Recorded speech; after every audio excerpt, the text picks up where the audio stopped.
The global economy is precariously poised, but one country could already be facing a recession, and that is China.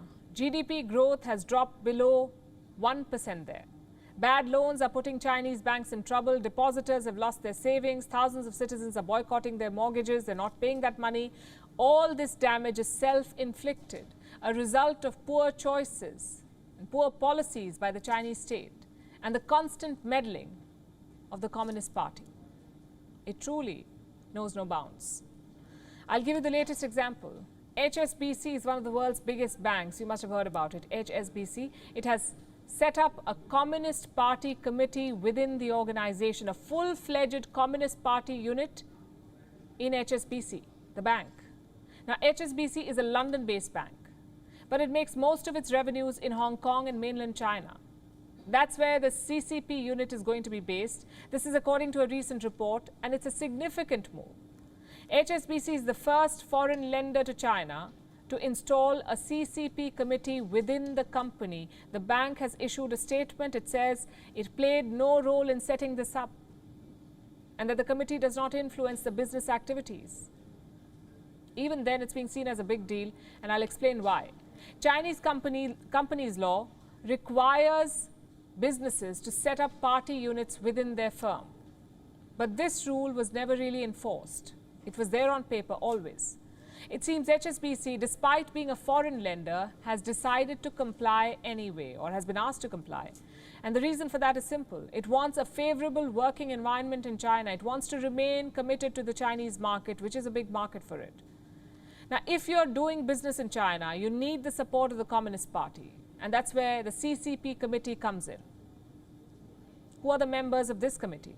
On paper, the criteria is quite simple. They must be members of the Communist Party and they must be employees of the organization. That's the CCP committee for you.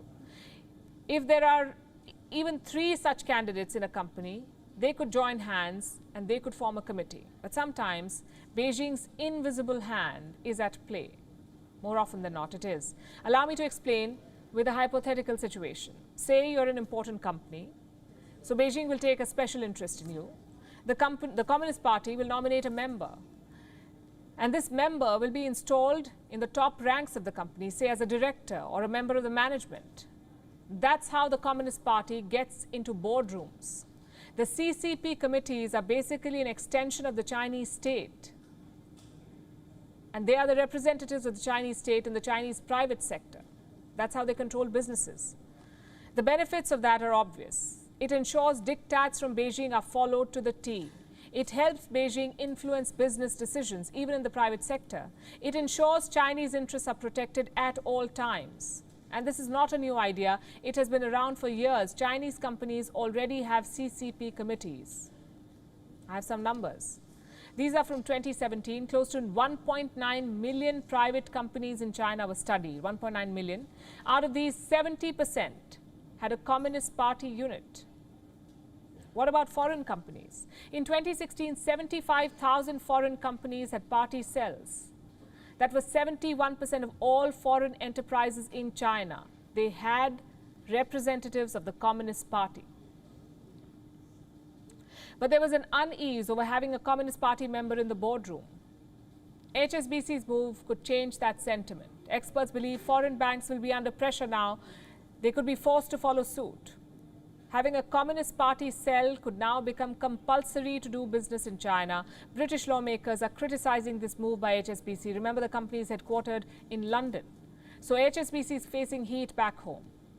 What do the British lawmakers say? They've called this development worrying.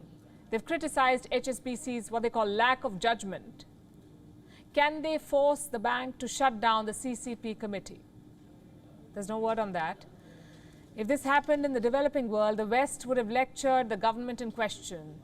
There would have been unsolicited advice about choosing values over profits and so on and so forth. Will the West now follow its own advice?